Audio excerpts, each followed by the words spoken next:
My name is McCarty Hawker, and I will be doing an overview of Experiment 4.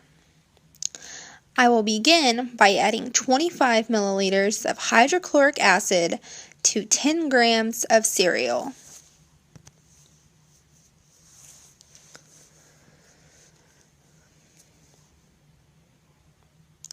You will then place the cereal solution in a hot bath and place the watch glass over the top. Keep in mind this experiment is very lengthy, so move on to other sections while your cereal is in the hot bath. For the iodine test in salt, add 25 milliliters of distilled water to 8 grams of iodized salt. Then add 1.5 milliliters of 5% acetic acid solution, 1.5 milliliters of 3% hydrogen peroxide solution, and 5 drops of starch solution.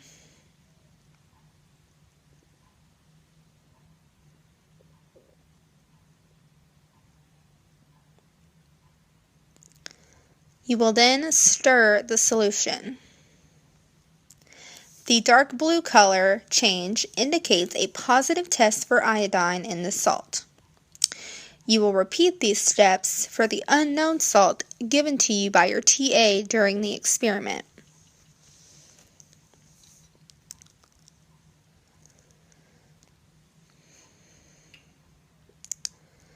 Next, you will begin by adding 20 milliliters of whole milk to a 250 milliliter beaker. You will then add 20 milliliters of deionized water to your milk and gently stir it.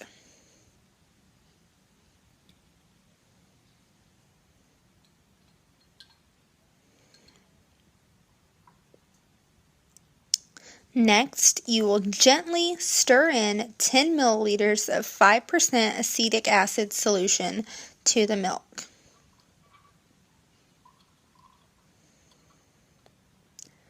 You must add the acetic acid slowly.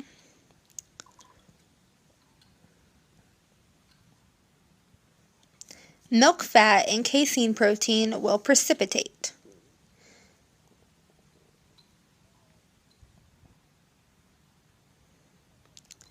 You will then let the mixture settle.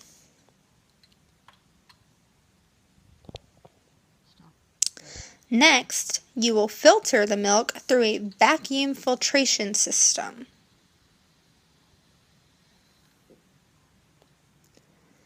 This will produce the milk filtrate you will use to test for calcium, phosphate, and iron in the milk. You will repeat this process for skim milk as well. A check on our cereal indicates that it is slowly turning black. Now, with your milk filtrate, to test for calcium, add 2 ml of the filtrate to a test tube and add 2 milliliters of 4% ammonium oxalate to the solution. The solution turning white indicates the presence of calcium in the milk.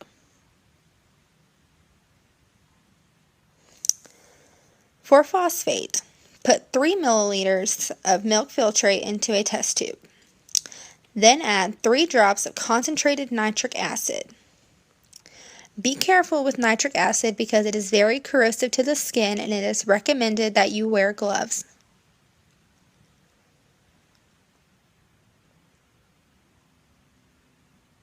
Next, you will add 2 drops of 2.5% ammonium molybdate solution.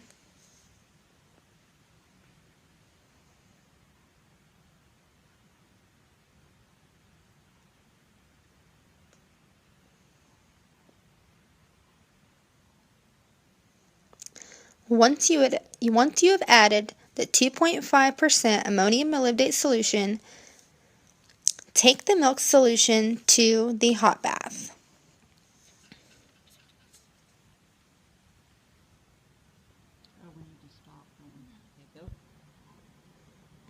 Once you place the solution into the hot bath, it will take a couple of minutes to see if a reaction will take place. Carefully hold the test tube in the hot water and move it around gently.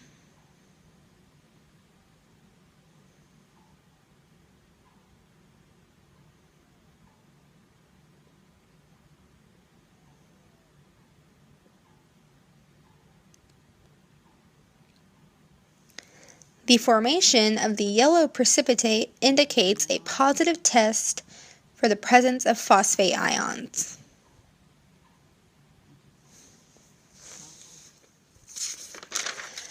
To test for iron in the milk, add 5 milliliters of the milk filtrate to a large test tube.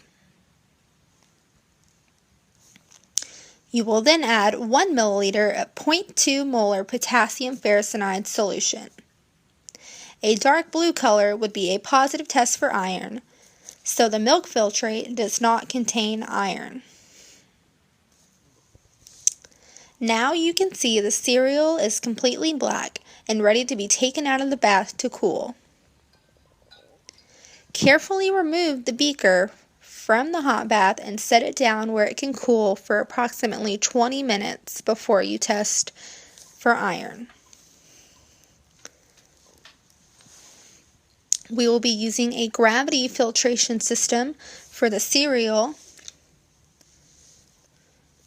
You will fold the filter paper in half twice in order to place the filter properly into the funnel.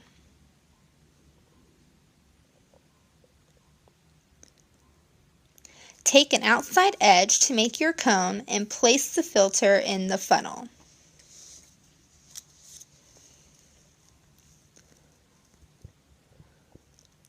Now you will slowly pour the cereal solution through the filter. Don't overfill the funnel, but don't be afraid to put enough in there to make your process go by quickly. Keep in mind you only need 5 milliliters of the cereal solution, so you don't have to let it filter completely. Now your battery is low.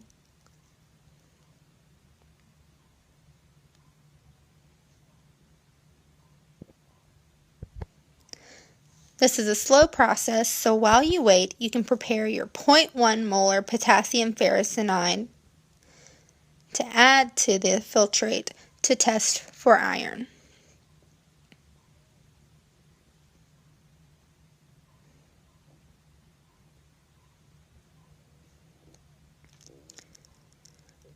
You want to make sure you at least have 5 milliliters worth of filtrate in your beaker.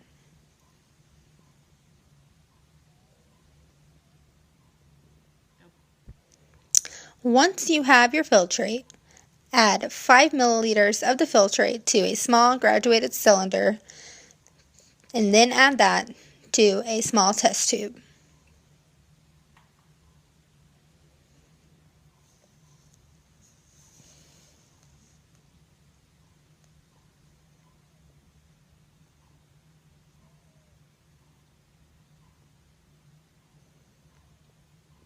You will then add 1 milliliter of 0.1 molar potassium ferricyanide.